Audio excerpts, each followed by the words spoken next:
جن کا اللہ کے نزدیک بہت بڑا درجہ ہے، اگر 14ویں صدی میں کوئی نہیں مانتا تو نہ مانے، اس کے نہ ماننے سے کیا فرق پڑتا ہے؟ ان کے درجے میں کوئی فرق آ جائے گا؟ ان کا درجہ تو اللہ کے نزدیک آدم ہی رہنا ہے۔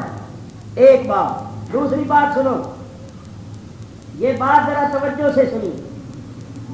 انہوں نے کام کیے تھے 3 اور اللہ نے خوشخبریاں بھی 3 ہی۔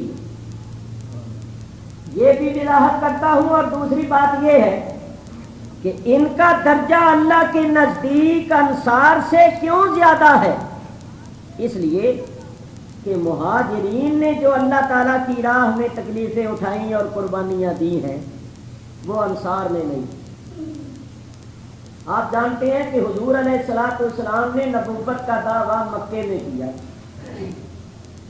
تو مکے والوں کو پہلے ایمان لانے کا موقع ملا، پھر اس کے بعد 13 سال تک مسلسل مکے والے کفار کے مظالم کا نشانہ بنے رہے۔ اللہ کی راہ میں لرزا دینے والی تکلیفیں اور مصیبتیں انہوں نے اٹھائیں، یہاں تک کہ کفار کے مظالم سے تنگ آ کر انہوں نے اپنے وطن عزیز کو چھوڑ دیا۔ مدینے والوں کو، انصار کو اللہ تعالیٰ کی راہ میں وہ تکلیفیں نہیں اٹھانی پڑی جو مکے والوں کو اٹھانی پڑی۔ انصار کو ہجرت نہیں کرنی پڑی، اپنے گھر بار، اپنے ساز و سامان نہیں چھوڑنے پڑے، مکے والوں کو ہجرت کرنی پڑی اور ساز و سامان چھوڑنے پڑے، اور پھر مدینے میں آ کر اللہ کی راہ میں جان مال سے جہاد کیا۔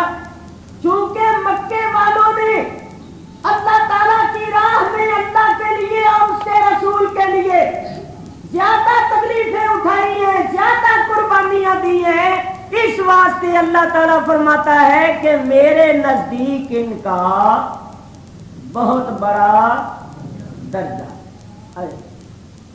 انہوں نے 3 کام کیے، کون کون سے؟ ایک تو یہ ایمان لائے، دوسرا ہجرت کی، تیسرا راہ خدا میں جان مال سے جہاد کیا تھا، اور اللہ نے بشارتیں بھی 3 ہی دی، اپنی رحمت کی بشارت، اپنی رضا کی بشارت اور جنت کی بشارت۔ تو یوں سمجھو کہ یہ ایمان لائے، ایمان کے بدلے میں اللہ تعالیٰ نے ان کو اپنی رحمت عطا فرمائی اور فرمایا کہ تم نے ہماری راہ میں ہجرت کی ہے، گھر بار چھوڑے، تم نے دنیا کے گھر بار چھوڑے، ان کے بدلے میں تمہارے لیے جنت کے محلات،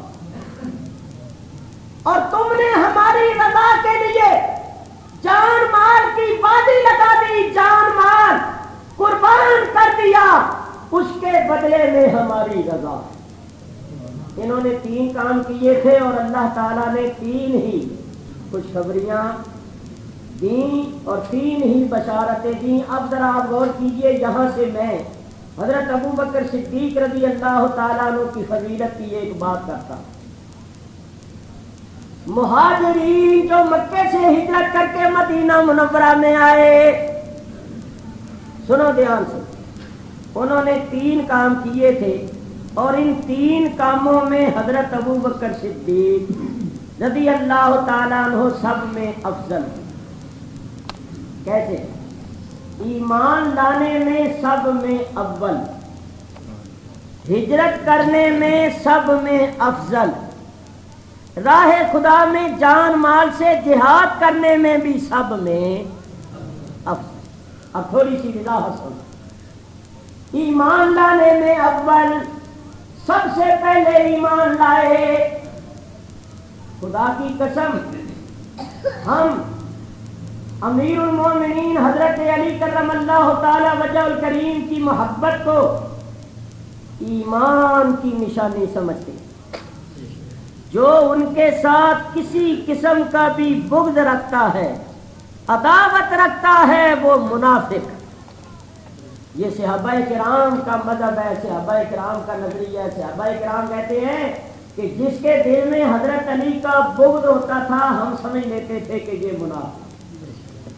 حضرت علی کی محبت عین ایمان ہے، کیونکہ سرکار دو عالم نے فرمایا من احب علی فقد احبنی، جس نے علی کو محبوب رکھا اس نے مجھے محبوب رکھا، ومن احبنی فقد احب اللہ، اور جس نے مجھے محبوب رکھا اس نے حقیقت میں اللہ کو محبوب رکھا، ومن ابغض علیا فقد ابغضنی ومن ابغضنی فقد ابغض اللہ، جس نے علی کے ساتھ بغض رکھا اس نے میرے ساتھ بغض رکھا، اور جس نے میرے ساتھ بغض رکھا اس نے اللہ تعالیٰ کے ساتھ بغض رکھا۔ ہمارے نزدیک اہل بیت اطہار کی محبت عین ایمان ہے، ذریعہ نجات ہے، لیکن میں جو بات کرنے لگا ہوں وہ غور سے سنیے۔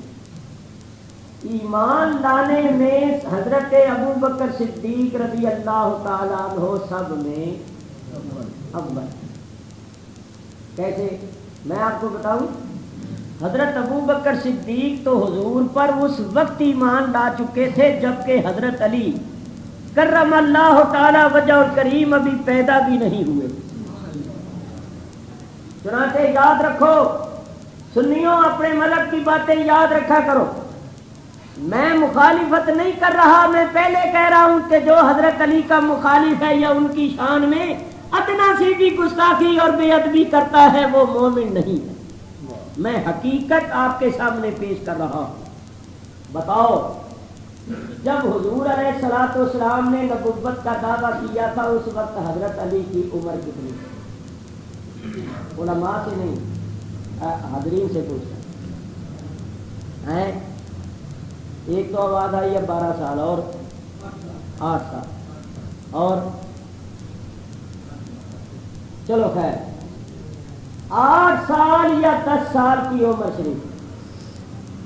امیر المومنین حضرت علی کی عمر شریف 8 سال تھی یا 10 سال، 12 کا نہیں ہے، میں نے جو پڑھا ہے وہ 8 سال یا 10 سال۔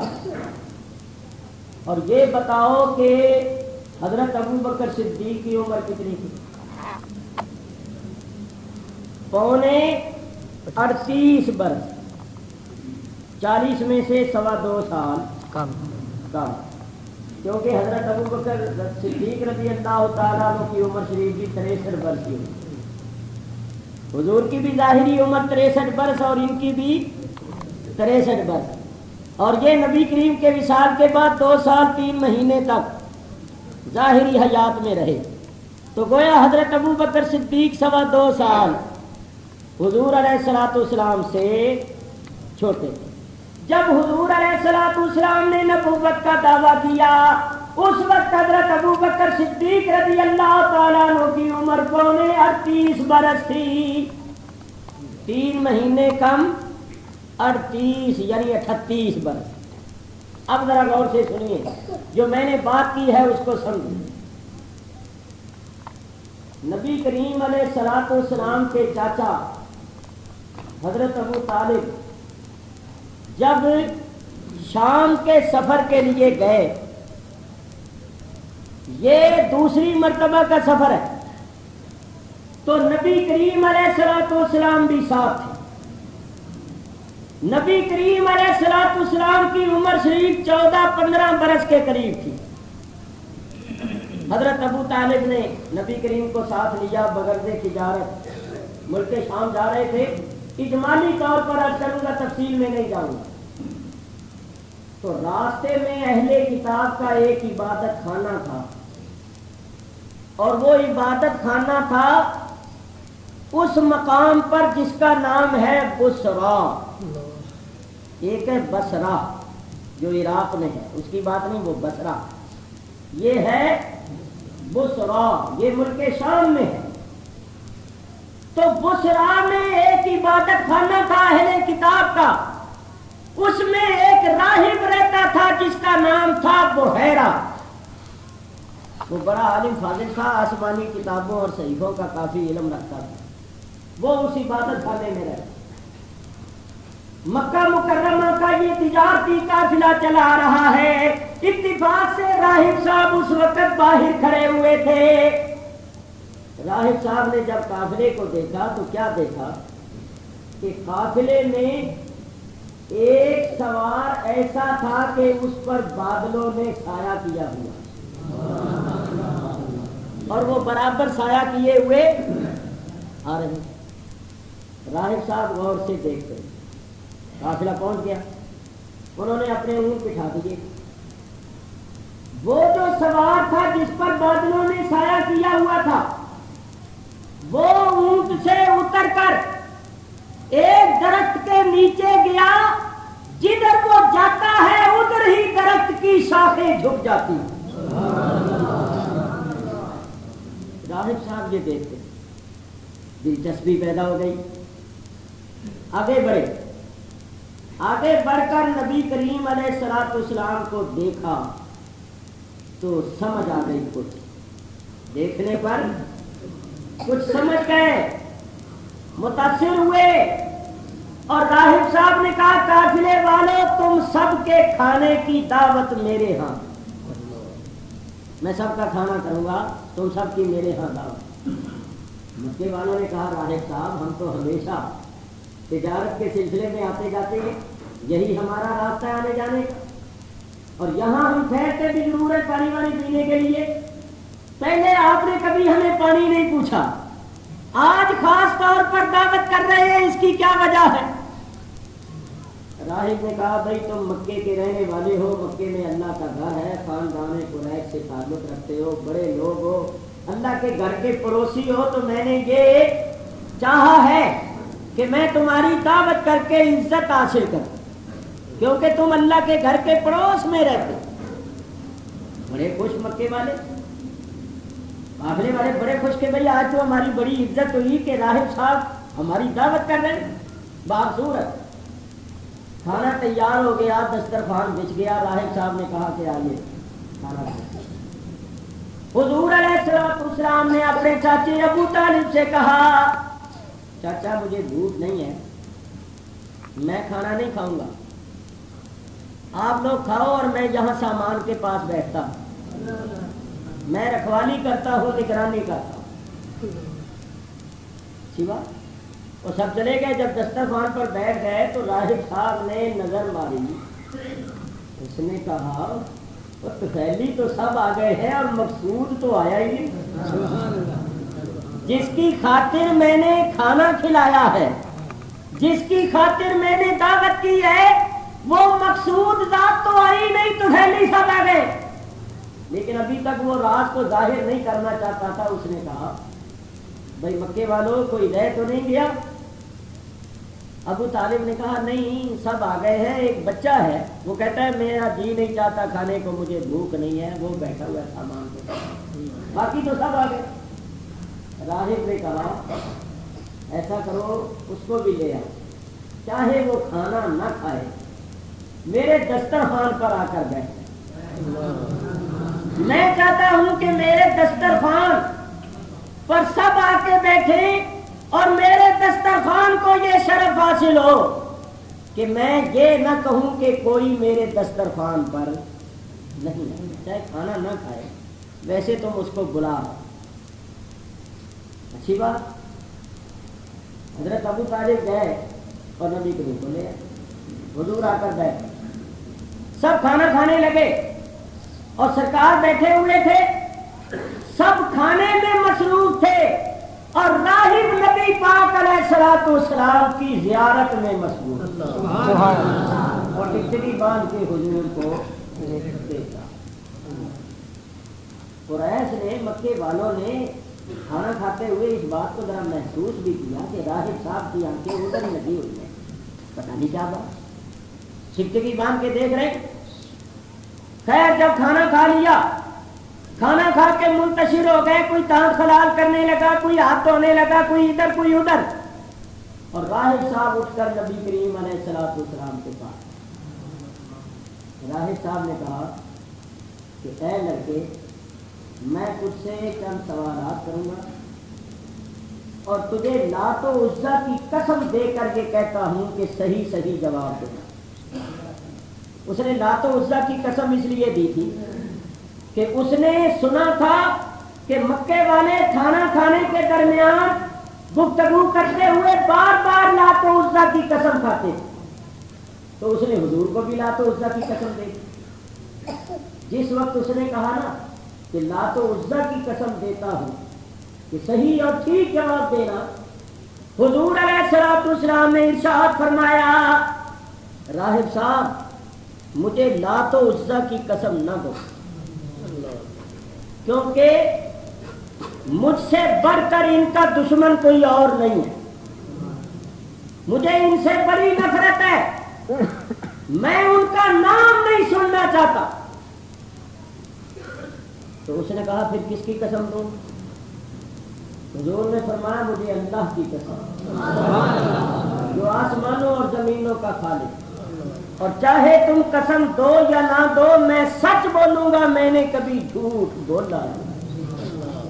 اب آپ حضرات ذرا غور کیجیے، جو لوگ کہتے ہیں جی جب تک وحی نہیں آئی تھی 40 سال تک حضور کو پتہ ہی نہیں تھا راستہ کدھر ہے، کوئی کہتا ہے کہ بھولے ہوئے کھڑے تھے، کوئی کہتا ہے بھٹکے ہوئے تھے، کوئی کہتا ہے چھٹکے ہوئے تھے، کوئی کہتا ہے گمراہ تھے، جو اس قسم کی باتیں کرتے ہیں یاد رکھو یہ خود گمراہ ہے۔ حضور علیہ الصلوۃ والسلام کو تو اللہ نے پیدا ہی ہادی کیا، وہ تو ازل سے لے کر ابد تک ہادی ہے۔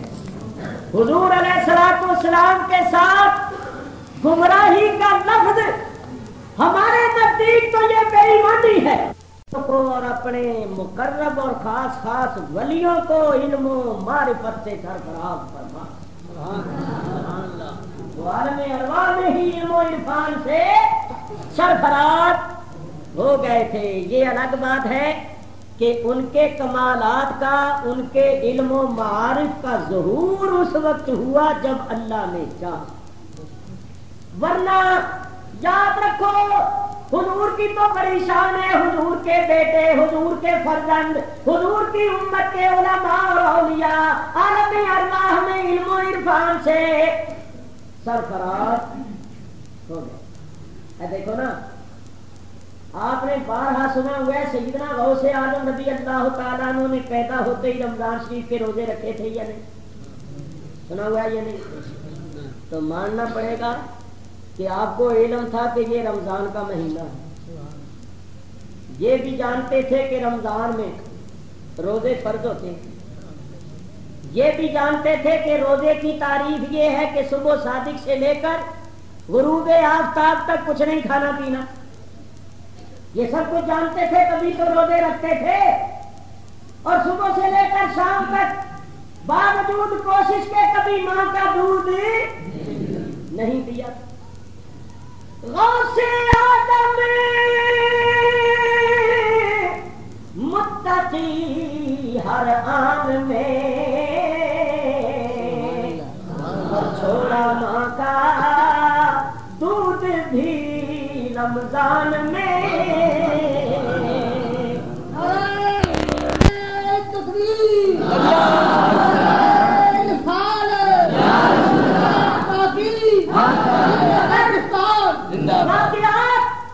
بیان کرنے لگوں، شروع سے لگوں قرآن کریم کی روشنی میں تو بہت سے دلائل ہیں، ایک دو آیتیں پیش کر دیتا ہوں، کوئی یہ نہ کہے کہ ایسے ہی خالی دعوے۔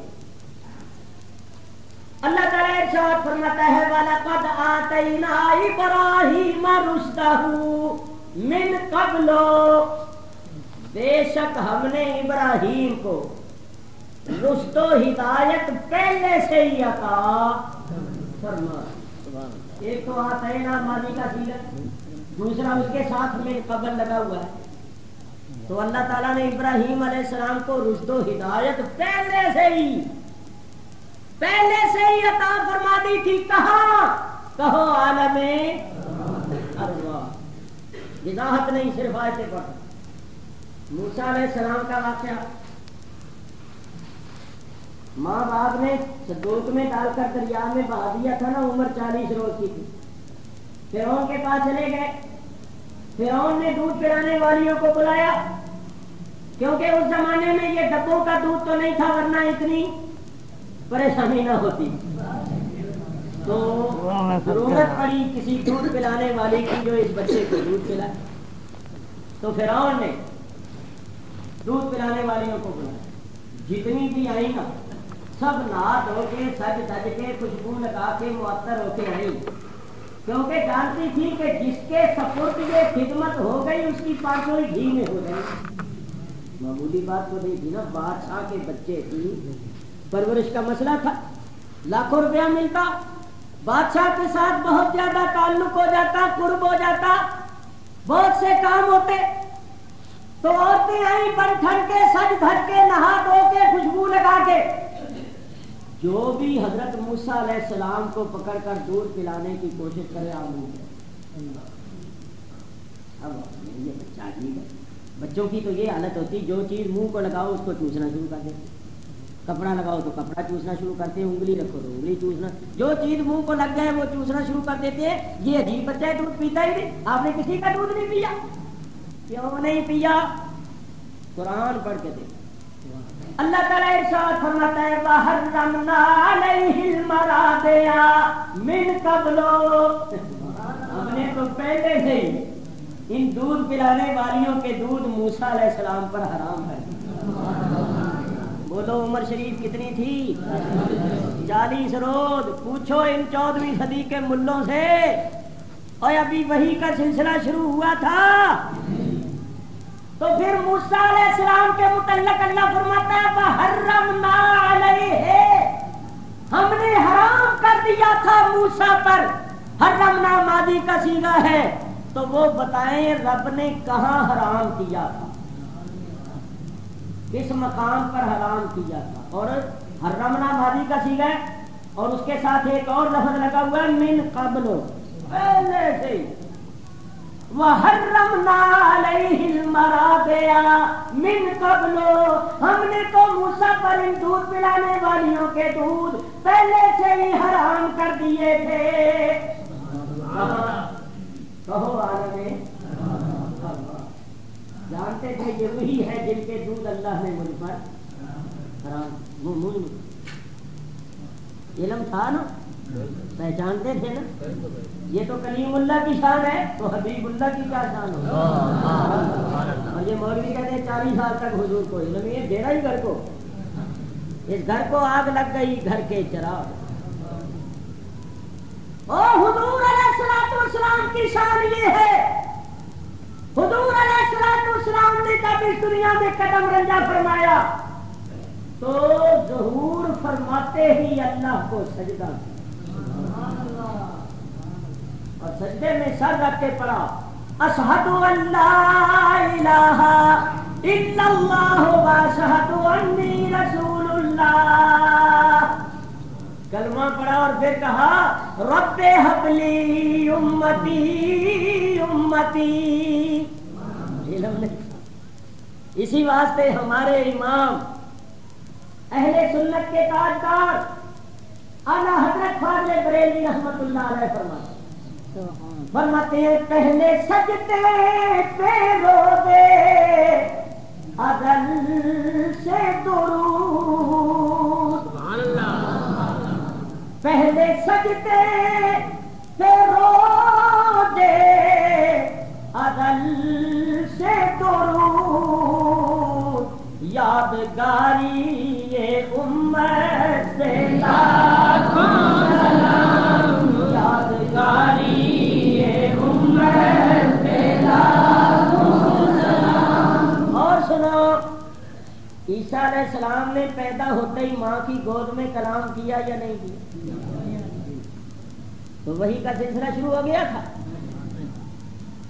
پیدا ہوتے ہی کلام کرنے، اور جو کلام کیا سب غیب کی خبریں.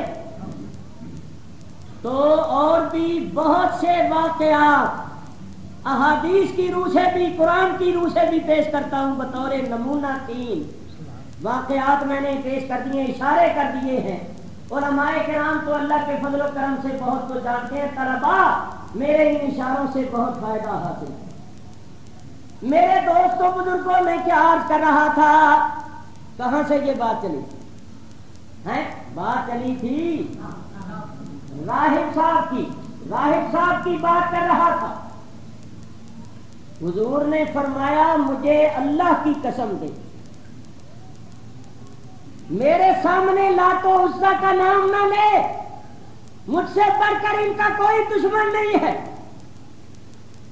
اس نے کہا اچھا میں آپ کو اللہ کی قسم دیتا ہوں جو آسمانوں اور زمینوں کا خالق ہے, آپ سچ سچ بتانا. تو میں سچ بتاؤں گا, میں نے کبھی جھوٹ بولا نہیں. حضور کی زبان پاک دیکھیے, حضرت عبداللہ بن عمر نہیں بلکہ عمر رضی اللہ تعالیٰ عنہ حضور کے صحابی ہیں. وہ فرماتے ہیں میری یہ عادت تھی, ابو داؤد شریف کے اندر یہ حدیث موجود, فرماتے ہیں میں حضور کی صحبت میں بیٹھتا تھا نا تو حضور کی ہر بات لکھ لیا, جو بات بھی حضور فرماتے تھے وہ میں لکھ لیا. مجھے کچھ لوگوں نے کہا میاں ہر بات نہیں لکھنی چاہیے کیونکہ آدمی کبھی خوشی میں ہوتا ہے, کبھی غصے میں ہوتا ہے, کبھی غم میں ہوتا ہے, کبھی موڈ کیسا ہوتا ہے, کبھی موڈ کیسا ہوتا ہے, تو ساری باتیں لکھنے کے قابل تھوڑی ہوتی. حضور علیہ الصلوۃ والسلام کبھی کبھی خوش طبعی بھی فرما لیتے ہیں, تو سب باتیں نہیں لکھنی چاہیے. وہ باتیں لکھو جن کا تعلق دین کے ساتھ ہے, ہدایت کے ساتھ ہے. ساری باتیں نہیں لکھنی چاہیے کیونکہ آدمی کا موڈ ہر وقت ایک جیسا نہیں ہے. ان کے دل میں کوئی شبہ سا پیدا ہو گیا, تذبذب کا شکار ہو گئے کہ اب میں کیا کروں, کون سی بات لکھوں اور کون سی چھوڑوں. آخر حضور کی خدمت میں حاضر عرض کیا یا رسول اللہ میں آپ کی صحبت میں بیٹھتا ہوں تو میں آپ کی ہر بات لکھ لیا کرتا ہوں. اب کچھ لوگوں نے مجھے یہ کہا ہے کہ ہر بات نہیں لکھنی چاہیے کیونکہ آدمی کی حالت ہر وقت ایک جیسی نہیں ہوتی, کبھی منہ سے ایسی بات بھی نکل جاتی ہے جو لکھنے کے قابل نہیں ہوتی. تو حضور میں کیا کروں؟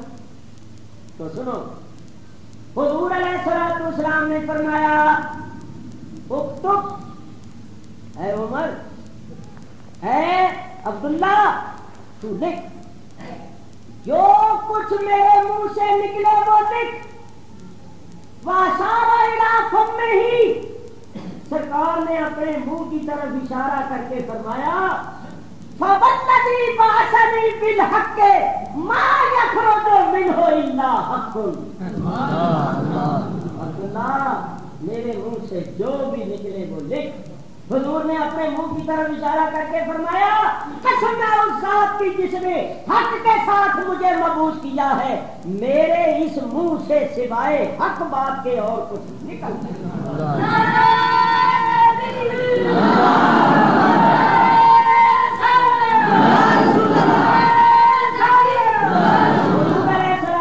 نے فرمایا میرے منہ سے سوائے حق بات کے اور کوئی بات نہیں نکلتی, اس منہ سے ہمیشہ حق ہی نکلتا ہے.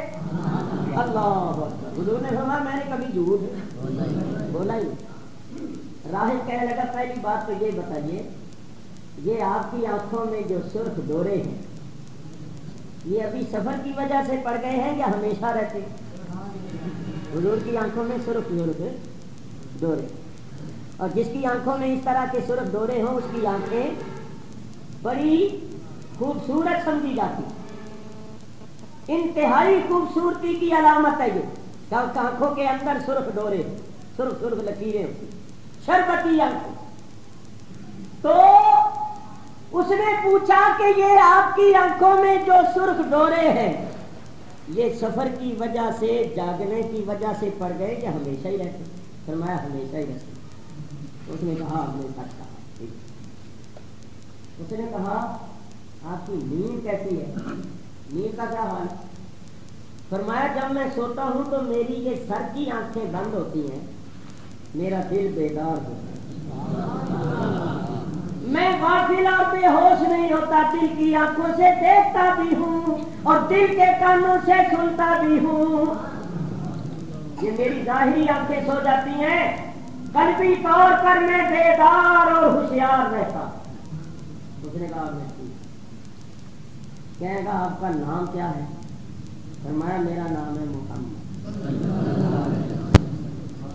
اس نے کہا اس نے کہا اگر آپ اجازت دیں اور آپ کو ناگوار نہ ہو تو میں آپ کی پشت کو دیکھ لوں، میں دیکھ لوں۔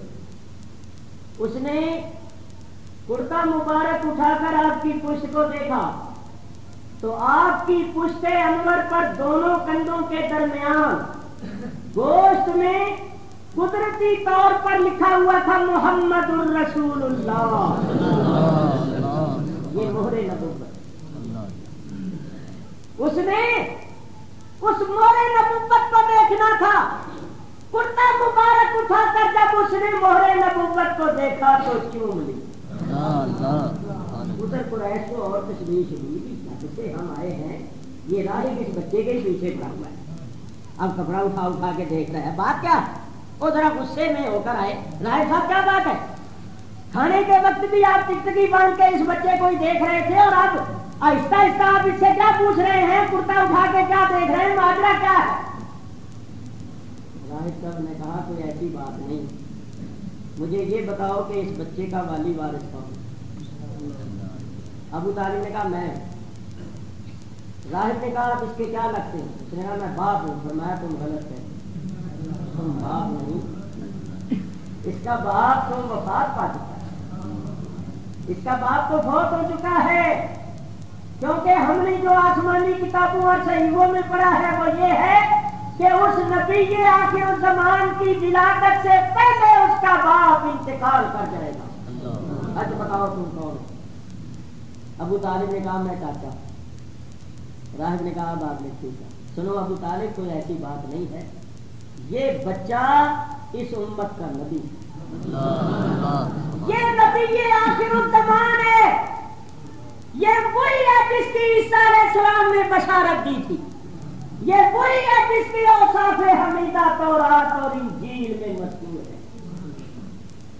تو ابو طالب سنو، جس طرح میں نے ان کو پہچان لیا ہے، اگر تم ان کو ملک شام میں لے گئے تو ملک شام میں بڑے بڑے راہب اور بڑے بڑے علماء وہ بھی نشانیوں سے اس کو پہچان لیں، اور کہیں ایسا نہ ہو کہ وہ حسد کا شکار ہو کر اس بچے کو قتل کرے۔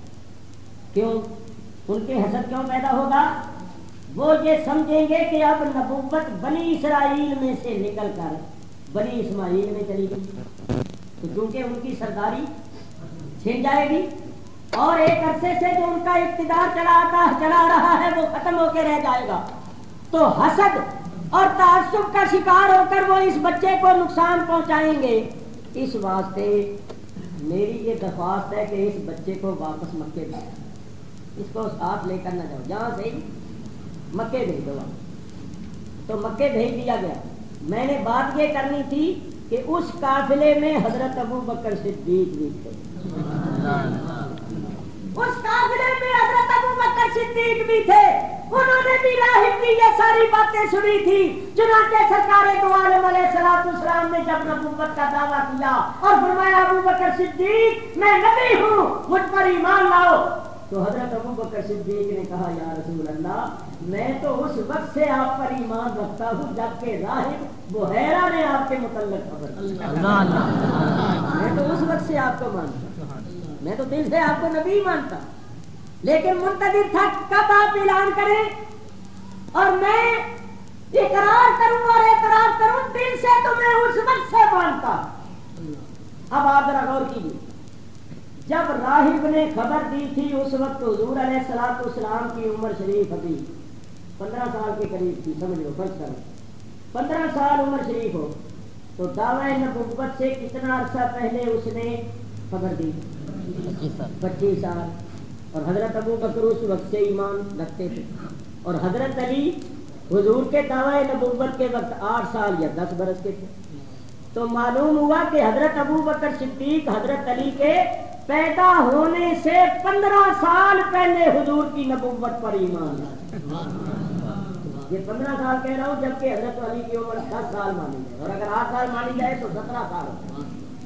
لیکن میں فیصلہ کروں جو ہمارے بزرگوں اور اماموں نے کیا ہے، حضور علیہ السلام پر سب سے پہلے ایمان لانے والی 5 ہستیاں، بڑوں میں سب سے پہلے حضرت ابو بکر صدیق ایمان، بچوں میں سب سے پہلے حضرت علی شیر خدا ایمان، عورتوں میں سب سے پہلے ام المومنین حضرت خدیجہ الکبریٰ ایمان لائیں. آزاد کرتا غلاموں میں حضرت زید ابن حارثہ اور غلاموں میں حضرت بلال رضی اللہ تعالی. یہ 5 ہستیاں حضور علیہ الصلوۃ والسلام پر پہلے ایمان لائی ہیں. کس لحاظ سے؟ یوں کہو کہ 5 سیکشنیں کر لو, 5 کلاسیں کر لو, 5 طبقے بنا لو. ایک عورتوں کا طبقہ, ایک بڑوں کا, ایک چھوٹوں کا, ایک آزاد کردہ غلاموں کا, ایک غلاموں کا. تو ان 5 طبقوں میں سے 5 سب سے پہلے, تو 5 ہی مگر اپنی اپنی کلاس, اپنے اپنے شعبے. یہ کتنا اچھا فیصلہ ہے, اس پر کسی کو اعتراض نہیں ہو. باہر سور ہے. میں جو بات کر رہا تھا ذرا غور سے سنو. میں یہ کر رہا تھا کہ انہوں نے 3 کام کیے تھے. پہلا کام تھا ایمان. ایمان میں حضرت ابو بکر صدیق سب سے اول ہے اور ہجرت کرنے میں افضل ہے. کیسے؟ ہجرت دوسرے صحابہ نے بھی کی, ہجرت دوسرے صحابہ نے بھی کی, مگر حضرت ابو بکر صدیق نے حضور کے ساتھ ہجرت. حضور کے. اب آپ بتائیے کہ ایک شخص وہ ہے جو الگ عمل کرتا ہے اور ایک وہ ہے جو حضور کے ساتھ مل کر نیکی اور عمل کرتا ہے. دونوں کا عمل برابر ہوگا؟ ایک شخص الگ نماز پڑھتا ہے, ایک حضور کے ساتھ نماز پڑھتا ہے. ایک شخص الگ حج کرتا ہے, ایک حضور کا ہاتھ پکڑ کے طواف کرتا ہے. دوسرے صحابہ بھی ہجرت کرتے ہیں مگر صدیق اکبر تو کندھوں پر اٹھا کے ہجرت کرتے ہیں. مہاجر سب ہیں مگر صدیق اکبر نے سرکار کے ساتھ ہجرت کی, لہذا ہجرت کرنے میں وہ سب میں افضل ہے. اللہ اکبر. دیکھو حضور علیہ الصلوۃ والسلام ہجرت کی راہ, جس رات ہجرت کا حکم ہوا ہے, آپ جانتے ہیں نا کہ حضور کے گھر میں کون تھا؟ اور حضرت علی. حضرت علی تھے. تو حضور نے حضرت علی سے فرمایا کہ اے علی, اللہ نے مجھے ہجرت کا حکم دیا ہے تو میں جا رہا ہوں. میرے پاس کچھ امانتیں ہیں, وہ میں تمہارے سپرد کرتا ہوں. جن کی امانتیں ہیں ان کو دے کر تم بھی میرے پیچھے مدینہ منورہ میں آ جانا. اللہ, دنیا کو چیلنج کر دو اور ان سے کہو کہ ہمارے نبی جیسا کوئی دیانتدار اور امانتدار دکھاؤ. یہ امانتیں کن لوگوں کی تھیں؟ انہی لوگوں کی جو آپ کے خون کے پیاسے تھے, جو آپ کو قتل کرنے کے منصوبے بناتے رہتے تھے. نہیں, جنہوں نے قتل کرنے کے لیے ایک ایک جوان دیا تھا. 40 جوان ننگی تلواریں لے کر سرکار کے مکان کا محاصرہ کر کے کھڑے ہوئے. انہی کی امانت ہے جو خون کے پیاسے. مگر سرکار دو عالم علیہ الصلوۃ والسلام اپنے دشمنوں خون کے پیاسوں کی امانتیں بھی نہیں دباتے ہیں.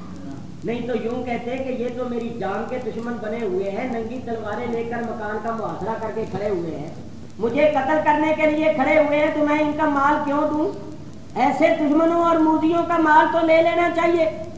چلو ان کا مال ہی دباؤ, لے جاؤ, کام آئے گا.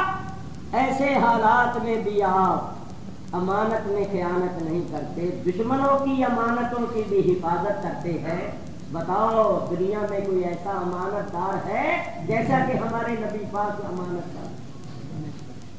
میرے بزرگوں اور دوستوں, سرکار نے تو دشمنوں کی امانتوں میں خیانت نہیں کی, اور ہم مسلمان ہو کر آپس میں ایک دوسرے کی امانت میں خیانت کرتے, اللہ رسول کی خیانت کرتے, قوم و ملت کی خیانت کرتے. آپ کہیں گے کہ ہم نے تو کبھی خیانت نہیں کی. اللہ کی کون سی خیانت کی ہے؟ رسول کی کون سی خیانت؟ یہ اللہ تبارک و تعالیٰ کے احکام نہ ماننا اور اللہ تعالیٰ کے حکموں پر عمل نہ کرنا, اللہ تعالیٰ نے جو ذمہ داری ہم پر ڈالی ہے اس کو پورا نہ کرنا, یہ بھی خیانت. جو لوگ دفتروں میں کام کرتے ہیں, جو ذمہ داریاں ان پر عائد ہوتی ہیں, اگر وہ دیانتداری اور ایمانداری سے ان کو پورا نہیں کرتے تو وہ بھی خیانت کرتے.